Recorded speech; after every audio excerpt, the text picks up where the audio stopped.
Welcome to Bleach Revisited. I am Car Curry Gold, your host in this series in which we will be reading every single chapter of the Bleach manga, providing critical analysis, personal response, and discussion of how these chapters connect to the rest of the series. As usual, we will be beginning the video with a reading of the chapter that we are currently on. This is Chapter 66, The Blade and Me.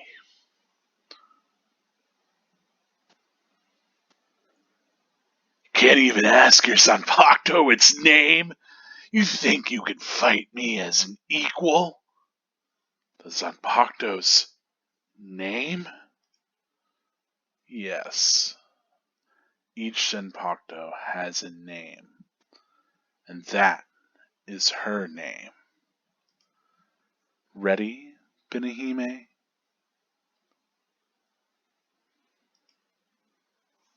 Bleach, Chapter 66, The Blade and Me.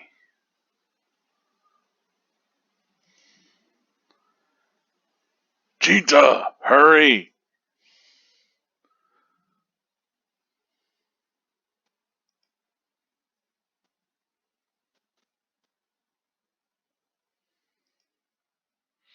I applaud you for not running away and stopping my blade with that broken sword. Most courageous. But Benihime is too fierce to be restrained by a Zanpakuto like that.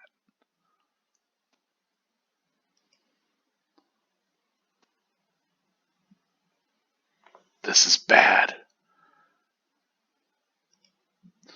That's not fair. He cut my Zanpakuto. I told you, didn't I? Your sword is too big.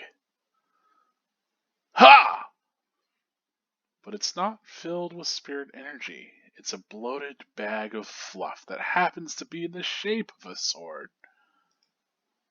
That's why it shatters so easily.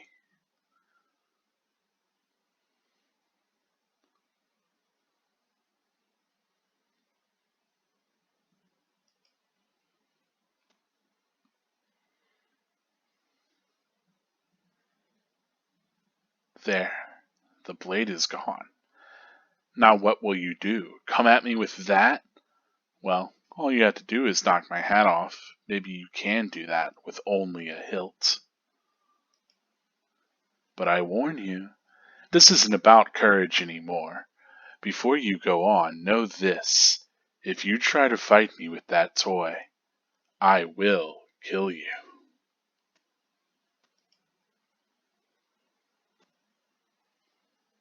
I'm dead. He'll kill me, for real. How pathetic. What am I doing? Why am I running away? Is this all the resolve I've got? Pathetic. Pathetic. Shameful. A coward beyond all redemption. That's you.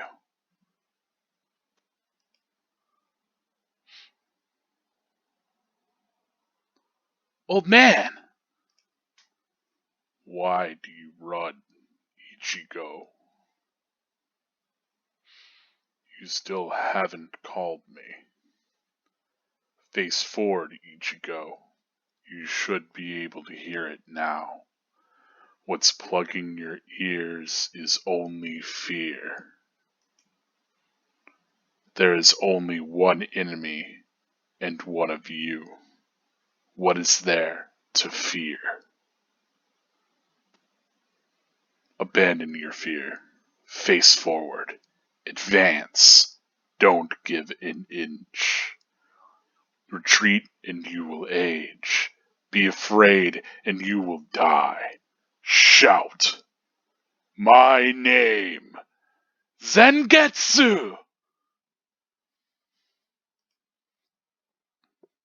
That is it for Chapter 66 of the Bleach manga. So let's get back to the beginning of this so that we can talk about it. Alright. Getting into our analysis of the art and the narrative, kind of how both of them are working in tandem to bring the story forward, what they're doing. as well as, what's kind of unique here, what we're learning, all of that good stuff. So, as you recall from last week, this is where Kisuke just used his sword. He just awakened his Zanpakuto, and its name is Binihime, as we've learned. And so immediately we get this really great close up, like this interspersed series of like kind of pillars.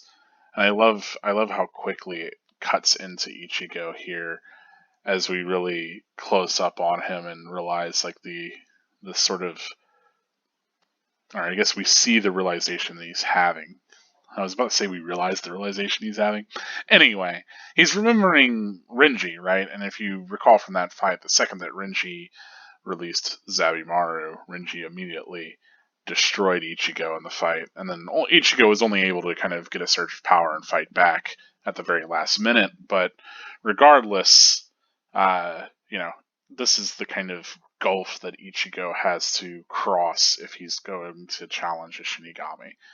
And the fact is, he doesn't know the name of his sword. So he's realizing that, of course, this is exactly the same thing that happened with Renji is now happening with Kisuke, as Kisuke has released his sword. And so, of course, he flashes back also to what Renji says there. And I love like the kind of real quick zoom into these flashback panels that are kept. They have both like these lines through them. I also think they're just grayer as well. It's hard to tell if that's an optical illusion or if they're actually like darkened or not. I think they are actually darkened. I think they are actually grayer, and it's not just the effect of having all lines through them. But it does an effective use of using that to generate flashback. One thing that I really like that is maybe a bit interesting here is like how well the sword really pops against those lines. I mean, if you really focus, you can see that they do go through the hilt here and even the blade and everything. I kind of wish that they didn't, but that said, it still works. I think you can, whenever something's all black or filled in like this, like his Shihakusho, you can really tell, or well, you can't tell, but it feels like it pops a little bit more. I love this image of Renji here, plus also the focus on Zabimaru is fantastic. So the other thing here that's kind of cool is that whenever you're pacing panels, you can imply a lot of different things for the time that separated those panels. You can leave it more vague, you can make it more direct. And I think using both the sound effect that he has here at the bottom of each of the panels with Ichigo, and then having the focus on that same expression of Ichigo being so shocked, really tells you, like, in this singular moment, Ichigo's having this flashback as we pan into him. And it really builds that alongside the reveal of course, I say the reveal, but the remembrance of Renji's released Zanpakuto. So, I could say forever. I love these opening like 6 panels. It's great stuff, especially when we come to the bottom of the page and we get an even more kind of wide-eyed expression from Ichigo as he's trying to think about the whole idea of his Zanpakuto having a name. Throughout this entire chapter, we get a lot of Kisuke being, very badass. We haven't gotten Kisuke really deliver as much as, he sets himself up as this mysterious kind of guy. But every time he shows up to the scene, usually it's other people doing the cool things, like Tessai, palming a Hollow's face off, or, Ururu shooting a cannon at all of the various Hollows, or even Jinta just beating them up with a cudgel. But we haven't seen the man himself, Kisuke, do anything yet. And so it's cool here that we see, I love that we get this rendition of him with Binihime, but we also can see that entire rock that he split in half as he was chasing Ichigo down. So we really get this sense of its power, and I love that that's coupled here in the middle of the frame with Kisuke. But of course, we're given, very clear world building. I mean, this was something we probably could have assumed already, but having Kisuke tell it to us, it helps for those who haven't pieced it together yet. But the idea that every Zanpakuto has a name. And I like that Kisuke's released Zanpakuto, Benihime, is so very different than Renji's, where Renji's got bigger and kind of got this physical transformation to it that really like sold it as like, okay, now it's this chain sword and the fight's going to dynamically change. Instead, it's hard to track exactly what Kisuke's has changed. I mean, it was always a sword. Now it looks a lot like a razor, which I like. I kind of like the way that it looks. But as far as what it can do, if it has any sort of physical or supernatural ability, that's unclear. It is clear that he's able to carve through rocks like they're butter, so there's that to it. Of course, we get the sense that not only do they have names, but if they have an entity like the man with the sunglasses, they are like actual entities. And we get more of the sense of that here with Kisuke, talking to Benihime and being like, "Are you ready, Benihime?" And then they, of course, carve forward and cut through more rock, more displays of power. It's unclear here what's really happening, if that's Ichigo here, and he's just kind of to the side of this all going on. Yet again, another kind of wintry, what am I saying, chapter cover. Uryu getting some food from Martha's Diner, I guess. I like him, Uryu in a scarf is good stuff. It's a cool outfit. The hat's a little much, but I dig it. Anyway. Of course, I like that they all get behind a rock. They all take cover, so you get the sense that the destructive power of Benihime is pretty wild if Tessai, Aruru, and Jinta are the ones taking cover. But immediately, you get this large explosion as Ichigo's thrown back from it. And I love just the utter size of Tessai here, where he's shepherding both of these children in his hands. He's just massive. It's good stuff. I also, justifying this to the right and then have Ichigo being thrown out to the left really works. There's a lot here that I think is just visually neat. Really, again, all of this is to sell Kisuke's power and Benihime's capabilities. Of course, that quick zoom into Ichigo's eye as he sees Kisuke jumping through the dust to come at him is yet another fantastic moment. Where that's the thing is you really start to build this sense of different characters' fighting styles, right? Ichigo is very, very quick and will get in your face, right? He's nimble. He often comes with these big overhead chops, so on and so forth. With Renji, we got that he was very acrobatic. He could jump around a whole bunch and be pretty nimble. But once he released, and he was very aggressive in the way he fought, obviously. But then whenever he released his sword, whenever he had Zabimaru awakened, or whatever you might say, when he called it out and revealed its true form, then he was more mobile, right? But we had him still jumping in the air and then swinging down with it. So lots of neat distinction between these characters. We really get Kisuke coming very directly and kind of not giving Ichigo any room to really run or hesitate. I love how quickly he follows up here. And you could see, of course, the expressions between these two. I like that Kisuke is really into this and is able to even cut through Ichigo Zanpakuto. So one thing that I did bring up in the previous chapter is that previously we saw that Ichigo Zanpakuto was all wrapped up in that cloth, but here we can see that it is clearly still the form that he had whenever he was borrowing Rukia's powers.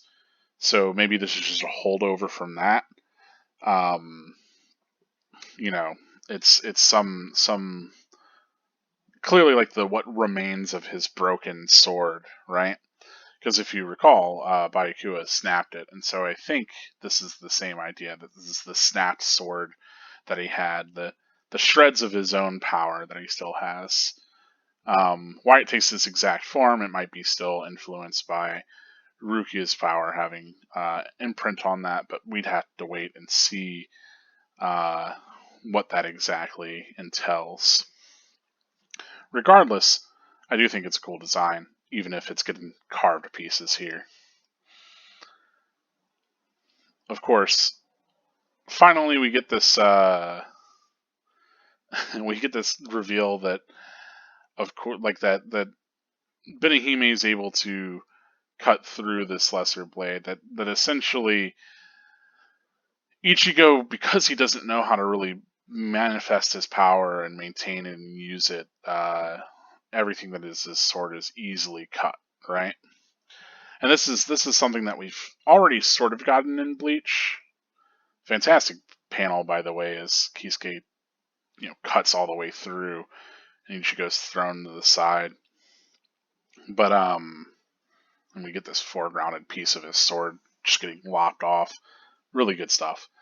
Anyway, no, we already got this before. With Ichigo being able to cut through the scales of acid wire to an extent, right? That the characters resolve in the way that they focus their Reiatsu can literally lend them a cutting edge. And so I think the idea is to highlight the difference here between Ichigo and Kisuke, who Kisuke is very much, as he said, coming after Ichigo to try to kill him. This is, yet again, Ichigo is in yet another do-or-die training scenario. So Kisuke's resolve here is absolute. And therefore, it's so strong, and his own power is so great that he's able to even cut through Ichigo's sword, which seems pretty significant, right? I mean, we know that Ichigo doesn't know its name and all this other stuff, but I think it's meant to just further highlight the difference between the two of them. I love that we have this moment again where it's a little bit of a retread of what we got in the first lesson, where Ichigo was running and then had this moment of realization, and he's like, no, I need to face this opponent down. I think that's pretty great.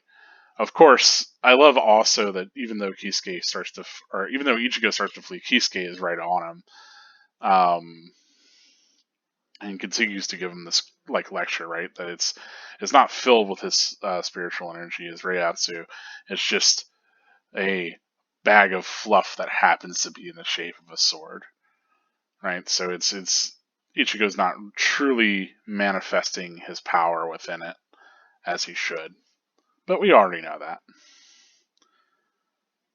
And a little bit of, as Kisuke reveals all of this, maybe it takes a little bit away from Byakuya breaking it so easily. Like, at that point, whenever that happens, it's easy for us to think, geez, this character must be overpowered if he can just shatter someone's weapon with their bare hands. But I think the idea is that, yes, obviously Byakuya is very powerful on another level, etc., from Ichigo at this point.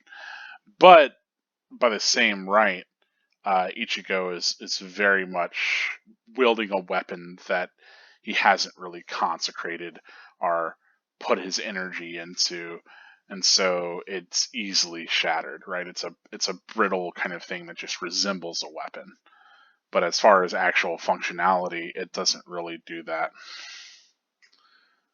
So I do like that, we get a little bit of that, again, expressed by Kisuke, if we didn't already understand it before. And we have yet another fantastic panel of him carving away at Ichigo's sword. And that's, I think one of the things that I really like about this chapter is that Kisuke really attacks Ichigo's sword itself, because, again, this lesson, it's knock off my hat, right? But really, I think it's, Ichigo, you need to find out your sword's name and be able to actually use it and wield it. And so Kisuke is going to essentially hack down Ichigo's sword until Ichigo either figures out a solution or Kisuke starts, I guess, from the arm up, wherever that leads. But yeah, this is a fantastic panel, especially because we have these two different arcs of action. The one that's much more powerful and draws the eye, of course, is Kisuke with this big upward slash that's taking Ichigo's sword in half, and that's the center of our panel. That's the middle of our focus. But the only thing that's really drawing us there, other than these action lines, maybe the crook of his hat, is really Ichigo, which Ichigo isn't given any momentum to his swing whatsoever. Whereas we have this entire arc of Kisuke's body, this whole line to read, whereas Ichigo's swing even feels impotent on the page artistically. So you really get the sense of Kisuke just having the more powerful technique here and capability. Not just because obviously Ichigo's weapon is getting decimated, but just in the way that these characters are presented on page, Kisuke is presented in a much more powerful way. His action is given more dynamicy, and the way in which you read the page, the way that your eyes will fall over the page, will lend him a lot more power. It's good lines. It's good stuff. Anyway, I like that we immediately follow with this, and the framing on this panel is fantastic.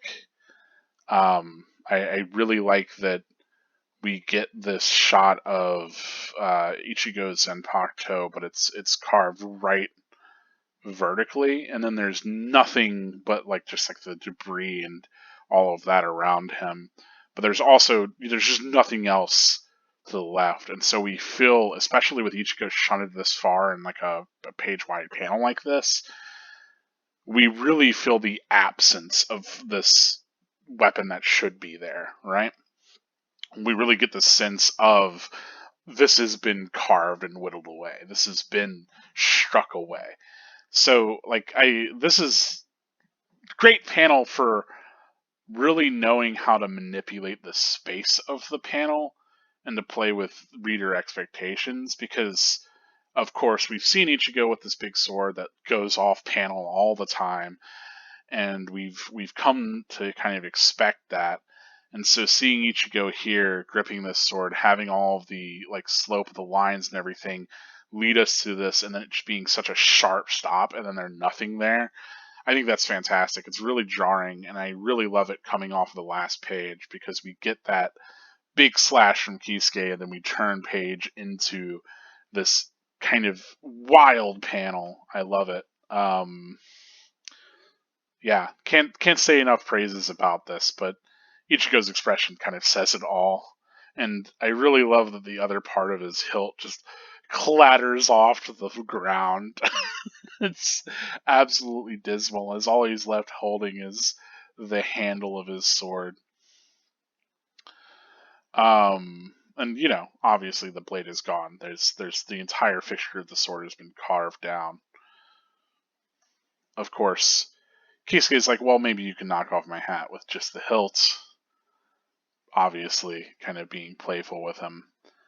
But, insists that if you just try to fight with that, you will die. And we get this, probably the most serious expression that we've gotten from Kisuke yet, as we get this flash of light, or this flash of light coming from him. And I've got to imagine that's either meant to be a manifestation of his Reiatsu, that we're getting this very serious sort of, his spiritual pressure coming forward and the perception Ichigo has of him. Or maybe we're meant to read that as perhaps even Benihime itself kind of becoming a light. I see it a lot more as the kind of spiritual pressure thing, and just this very intense moment from Kisuke as he expresses his killing intent. I also love that the lines of his hat kind of get played with fast and loose for the most part, but they've got this split in the front. We get this kind of weird, I don't know if they're always uniform, but here it works really well whenever we see him head on and the lines split down to his eyes. I think that's just fantastic. Because we haven't seen the hat really face onwards that much yet. We usually see him from an angle. So getting this straightforward expression from Kisuke, and especially this very serious one, I think sells just how dangerous this character can be. As of course he's expressing that he will kill Ichigo, and I think of course Ichigo realizes that here. Um, Yet again, fantastic expressive work from Kubo. I love that we turn the next page and Ichigo is just scrambling to run. One thing that I really like about this is not only is he, fleeing, and we get that quick, obviously, surprise of Ichigo fleeing, but even with his hand here, it's almost like he's trying to escape the manga itself. I think he's just really well crammed into this corner of the page. We get this sense of egress, but not really being able to get away. And of course, we can already see that Kisuke is upon him as we start to get this internalization. And I didn't know if I wanted to read this from Ichigo's perspective or from his, like the old man, the sword spirit, assumably. Zan-guess-who, as we come to learn, right? So I went with Ichigo because it seems like it's Ichigo's internalization, but honestly, I think it could be both of them. With what am I doing? I'm kind of forced to read it as from Ichigo, but it makes sense that it would be from Zan-guess-who's perspective as well. Yeah, and I love that he reaches out, grabs Ichigo by the collar, throws him to the ground, comes for this big slash. Ichigo rolls out of the way, and yeah, it's good stuff. Of course, here we get to see the old man Zan-guess-who, who from now on I haven't referred to him. I've been trying my hardest not to not spoil this moment, but yes, from now on I will be referring to him as Old Man Zan-guess-who. And that is to differentiate between the sword itself, Zan-guess-who, and to make it really clear, I'm talking about Old Man Zan-guess-who. Whenever you're like, oh yeah, and then Zan-guess-who did this, it's like or Zan-guess-who said this or whatever. It's maybe easy to parse, but with it being our protagonist sword's name, but also the name of this character, ooh boy, it can get confusing sometimes whenever people talk about one or the other. Anyway, Old Man Zan-guess-who, very cool character nevertheless. I love that the sort of billowing darkness of his cape ends up being the way that we plunge down into these dark panels here that I think are inside of Ichigo's mind. Because I don't think it's the case that Kisuke can see Zan-guess-who. I think only Ichigo can. And so in this moment, we see this sort of whiteness impel Ichigo here. Or not impel, what am I saying? Like enshroud him as it comes around him. And then he's in this white space, and we have this darkness formed around in the panels. So I think here Ichigo's like been swept into that inner world, or is having a moment of being able to interact with Zan-guess-who without really being beholden to Kisuke. Like this is happening in a millisecond, right? In Ichigo's kind of internal world, or in Ichigo's internalization as he's communing with his spirit Zan-guess-who. Of course, I like that we also get this, Ichigo stopping and turning here. It's really good. I love Zan-guess-who kind of pulled up and at his side. And of course, there's only one enemy and one of you. What do you have to fear? Really good stuff. The two of them side by side is fantastic, especially if you think of them as like, again, my blade and me, and Ichigo and this sword. I like that we get the juxtaposition between, these white backgrounded pages where we just see Ichigo, and then I say pages, but parts of the page, and the black ones where we see Zan-guess-who, and that he even flows from the darkness of that, bordering is really cool. So, yeah, of course, here we finally get the name of Ichigo's sword, which is Zan-guess-who. Again, Zan being, or Zan, being like a cutter, right? Getsu having to do with the moon. So I don't know if it's literally moon cutter, something along those lines. That's the idea that it's supposed to evoke that, right? Uh, very popular name for a sword. Um, but like could be moon slaying moon, slice moon, whatever, however you want to interpret it. Yeah, I wonder exactly, it's something that I've never totally looked up is the exact translation. Um, of each of the kanji, right? Or I guess I have to go and see. Maybe that's something for me to do. In some sort of sense, but yeah, if you've ever engaged with any amount of like Japanese media or fiction, you've probably come across the name Zan-guess-who. Notably, off the top of my head, I know it's one of the mecha that gets piloted in the show Code Geass. It is also the name of one of the characters in what is it? Bloodstained, in which you literally use it to cut the moon as well. So this idea of slicing or cutting or being a weapon with relation to the moon or in opposition to the moon is there. Anyway, obviously we've talked a lot about how the moon motif is pretty important throughout Bleach and is like evocative of the supernatural. And so I think it's cool that we get Zangetsu being, like a kind of weapon that is firmly rooted in the supernatural world of Bleach, and that's the name for Ichigo's sword. There's a lot I guess I could say there about Zangetsu as Ichigo's weapon's name. It's neat.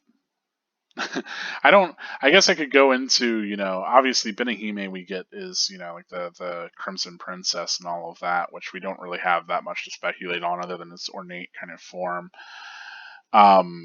Zabimaru, I don't remember off the top of my head if it's got like a specific, like what the translation for that is. Because I remember it having to do with excuse me. I'd have to look at the characters for it, but I wonder if it has to do with I know Mario can get used a lot to kind of denote like a person, right? You get that in anime all the time where it'll be like something Maru. That's like dog guy or whatever. But I think here it's a different use of the word, or a different word altogether, different kanji, or use of the kanji. I'm not sure.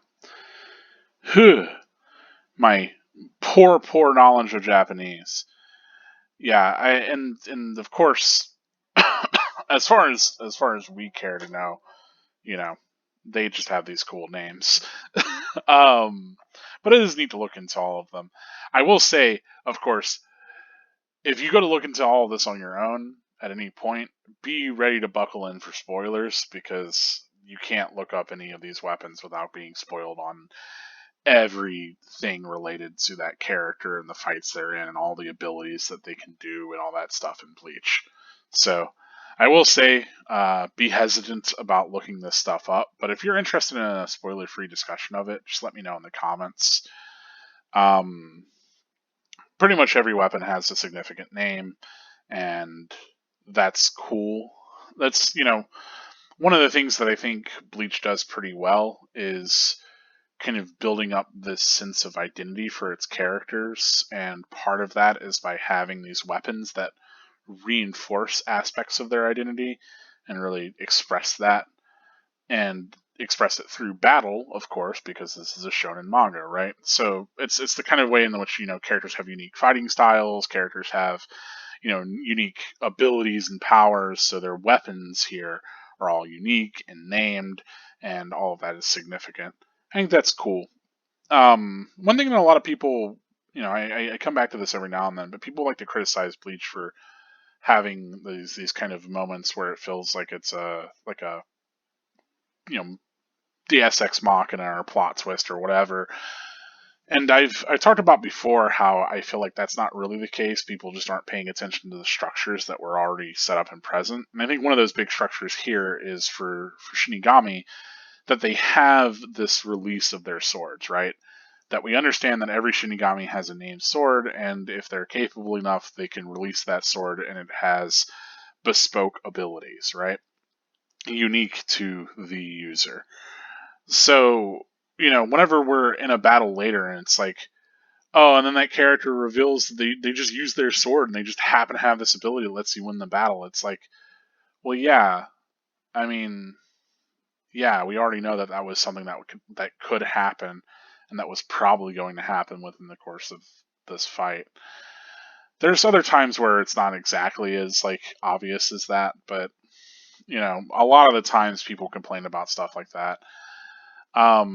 I think there are times whenever it's more egregious, where it's like, oh, of course, this character's ability seems perfectly suited to, handle this other character's ability or whatever, or exactly what you needed to win this fight. But that's not always the case. It just can kind of feel like that, Nevertheless, here we do get Zan-guess-who, and we get a little drawing of old man Zan-guess-who in the in-between. Yeah, all in all, the whole thing with this chapter narratively is bringing us to this moment where Ichigo is able to realize his sword's name and call upon it. And so it leaves us, of course, wondering what Zan-guess-who is going to look like as a weapon, what's it going to do, etc., etc., etc. So there's some kind of tension there and some neat stuff, and we will have to find out, right? Of course, we continue to wonder, obviously, how this fight will go, even if he calls out Zan-guess-who. Will he be able to knock off your honor's hat? We'll find out. But obviously, I think the biggest thing that we're anticipating is the reveal of this weapon and what exactly everything with Zan-guess-who. So I think it's a cool place to kind of end the chapter as far as building momentum to what happens next, obviously, because it's kind of like the biggest power up that our protagonist has gotten so far. But then otherwise, we're narratively and kind of artistically moving forward in a lot of ways and depicting both Ichigo's fear as well as him having this moment of really allying with Zan-guess-who and standing besides old man Zan-guess-who and wielding his sword beside him, and the two of them kind of being able to take on any opponent and face down Kisuke, who is probably the biggest threat that we've had so far, other than Byakuya, right? Certainly, it feels like Kisuke is more capable than Renji, at least. You gotta figure. So, yeah, neat stuff. Neat stuff indeed. That's all I really have to say for the chapter. If there's something in the art or the story that took you by surprise that you noticed, feel free to let me know, and we can talk about it in the comments. If you want to talk more about anything that I brought up, again, just feel free to leave a comment with it. But otherwise, we're going to be moving on to the spoilers, pretty much how this connects to the rest of the series, anything that we have connection-wise. Obviously, there's a pretty big connection, but we'll get there when we get there. Of course, we start off with all of this, and we get Benihime, and I like here. Obviously, we know that Benihime's ability is to kind of repurpose things, and I wonder, we do get eventually a showcasing of its Shikai abilities, like it can make a shield and it can shoot, like energy. But I think it's just like in that way, it's just kind of repurposing his Reiatsu. So I think if anything, Benihime is most capable at least at the Shikai level. I think what its ability really is this Reiatsu manipulation, and it's all cool and red in the animated series, but here I think he's mostly using it to kind of make his blade enhanced and sharp, more or less. Um, it is keen and able to slash through a boulder. At least that's the way that I kind of read it. It can be rough with some of these. You really feel like some of the Shikai really got the short end of the stick, where it was like, if everybody were picking Shikai at the same time, you would get someone like Renji would go up first and be like, okay, cool, give me a big chain sword, and then Ikaku's like, I want a 3-piece staff, and then by the end of it, you get like, characters like Aizen there, like, I would like it if mine can hypnotize people. you know, like some characters, it really feels like their Shikai is a sort of just physical iteration of a thing and doesn't really do anything special. But I think at the end of the day, every Shikai is meant to embody and really they're Shikai and Bankai, but I think both are meant to embody some sort of, um, like idea. And ultimately, Kisuke's is this reformation of things. It's this kind of repurposing of things, which is why he's able to do so much with it. And I think at the Shikai level, it can only really repurpose his Reiatsu in these different ways. And then at the Bankai level, it can clearly repurpose, God, who knows, everything. So it's this sort of restructuralization. And I like that idea of like stepping up too. Um, but yeah, some characters purely kind of wield just like a physical, because that's the only way that they kind of realize their powers. Whereas I think it takes a more intellectual character to maybe realize other applications out of like, how do I hit a hollow with this? So I'm fine with most of them being martially oriented, because that is the purpose that most of them are meant to serve. But I think Oetsu ultimately points out that, like, a Senpakto can be a person if that's what you are able to kind of make it into and mold it towards. He has notably all of the women that are around Oetsu's like training grounds or whatever are all actually Zenpakuto. And the idea is that it doesn't have to be a weapon in the strictest sense, that it is just a manifestation of somebody's willpower, of their soul. And of course, it ends up being martial because Soul Society used these Zanpakuto as tools to fight hollows. So more times than not, it's going to manifest into a martial kind of weapon. But I think for characters that have sort of pursuits that aren't solely martial, but pursuits that are beyond just I need to fight things, you start to realize that this Zanpakuto is more a manifestation of your willpower. Notably, it has to be specifically your willpower, and it can only realize really what you can put your Reiatsu towards. And so, whenever you think about the Hagekyo as this like wish fulfillment sphere, right, that can fulfill anybody's wishes, just think of the Zanpakuto more as like it is a sword that can do exactly that, but just for the individual that wields it. And over time, it accumulates that capability. Um, but yeah, it's weird to think about because it's so easy. So much of the early series kind of gets you used to the idea of Zenpakuto as this sort of this martial weapon, and then whenever you start to get the weirder ones like Kyoka Suigetsu, um, oh boy, I can't even off the top of my head remember what's old boy's name, Shinji's. But whenever we get to the other ones, and I mean honestly, even Kisuke's, and even in the Shikai form, like I said, I think the point is that these characters can use them in means that aren't solely meant to fight. It's just that tends to be the purpose that they are ascribed and the wish that they fulfill. It's like, I need a way to battle, right? So, perhaps in a more peaceful soul society, if hollows weren't really a threat, then maybe we would see more cool babe swords, waifu swords, maybe. But for now, that's just Oetsu's trick. Anyway, I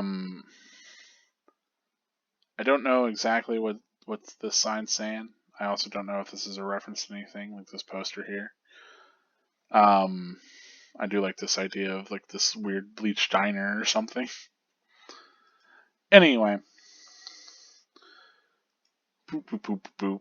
I'm trying to think of some of the other connections here. Obviously, other big one. Clearly, I almost dipped into too much of this in the analysis, but talking about Ichigo's sword here, still taking on the kind of shape, the like, the way that it looked whenever it was from before, right? That it resembles Rukia's Zanpakuto in its unreleased state, and I think again that's because it's still holding the impression of the shape that it had before. Um, that ultimately Ichigo hasn't realized that it is Zangetsu and hasn't evoked it and shaped it and melded it towards his own will yet. And he's pulling just like this remembrance of like, oh, well, what does this sword look like? This is what my sword is, right? It's this shattered garbage thing. But Kisuke reiterates, like, you're not really manipulating that weapon. You just have this kind of piece of fluff that isn't really a weapon, right? And that fits. Of course, characters getting their weapons shattered is something that we would come back to a bunch in Bleach. I like here that we do get a lot of Kisuke gaining on Ichigo, so Ichigo's speed is paralleled at least here by Kisuke's, which is cool.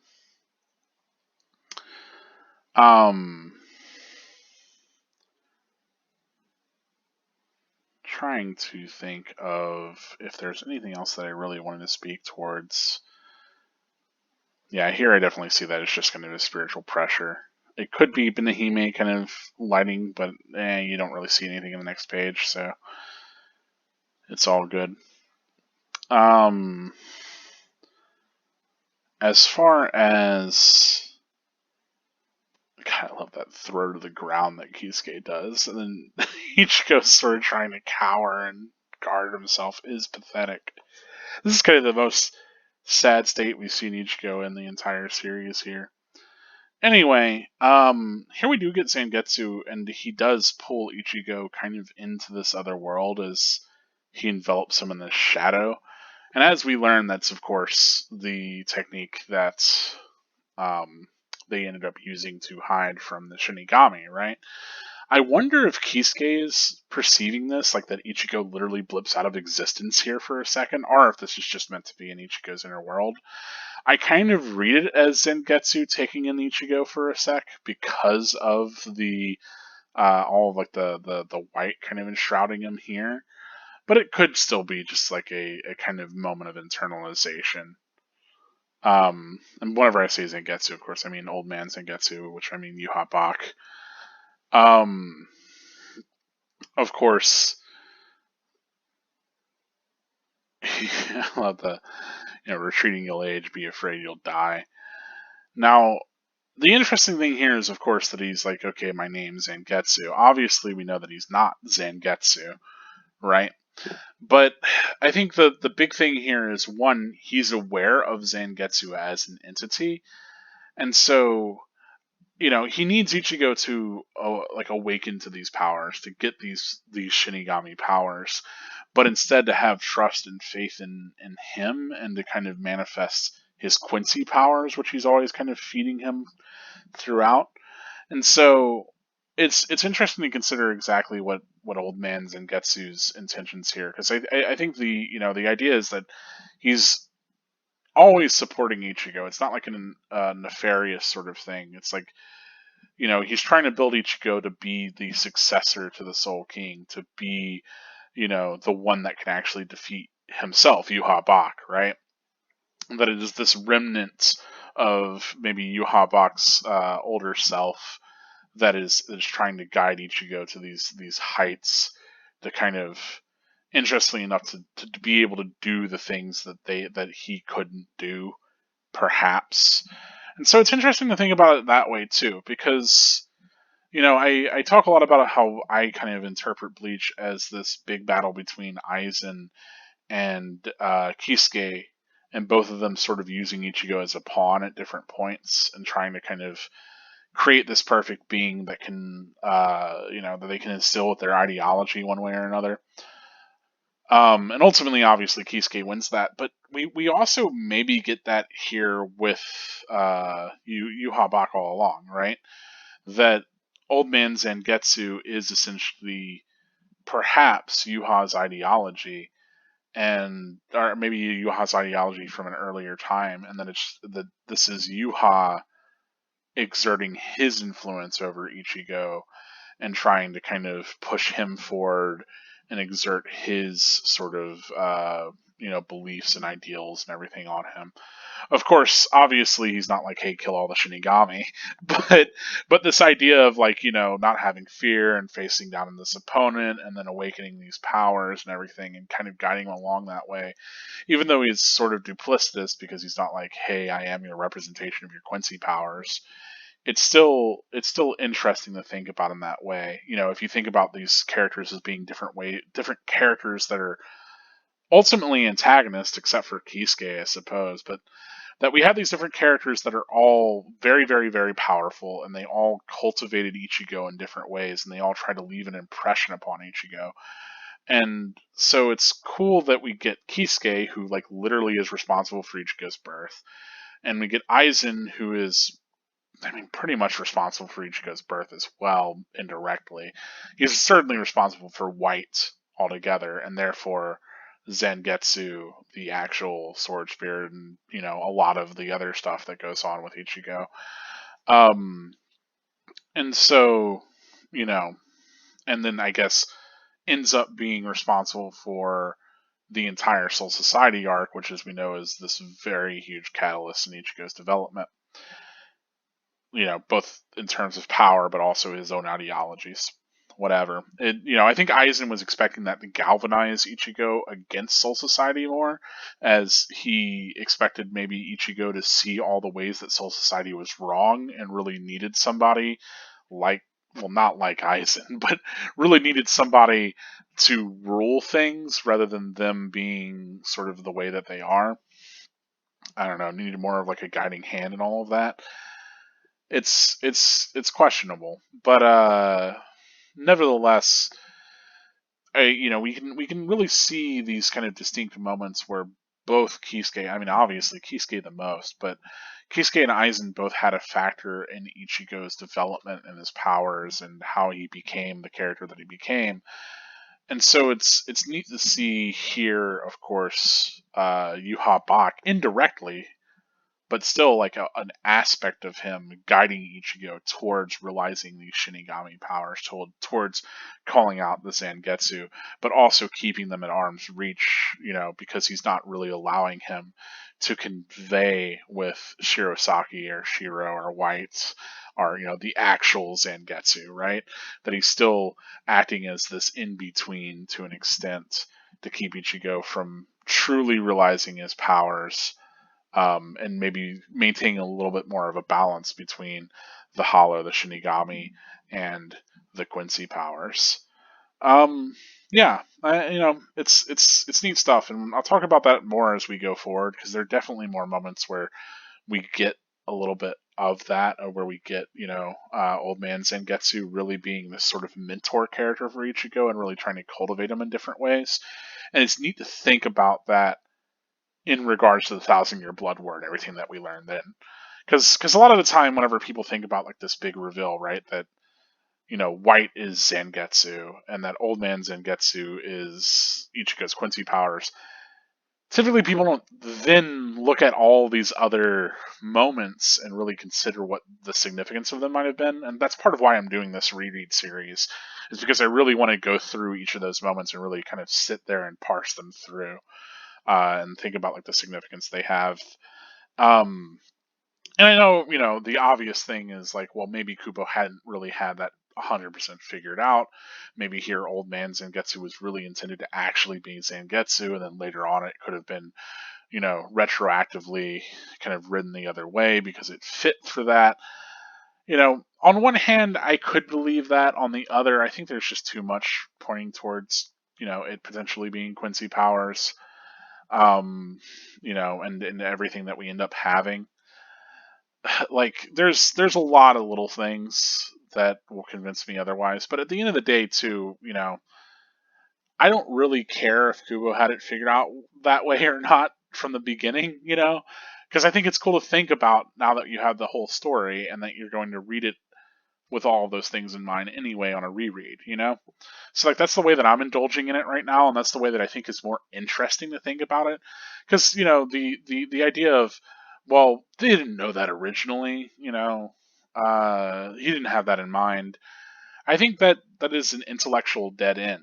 It kind of keeps you from, and it's like, where do you have to engage with that at all after that point? It's like, I know from interviews that Kubo didn't have the entire Gotei 13 thought out from the very beginning, right?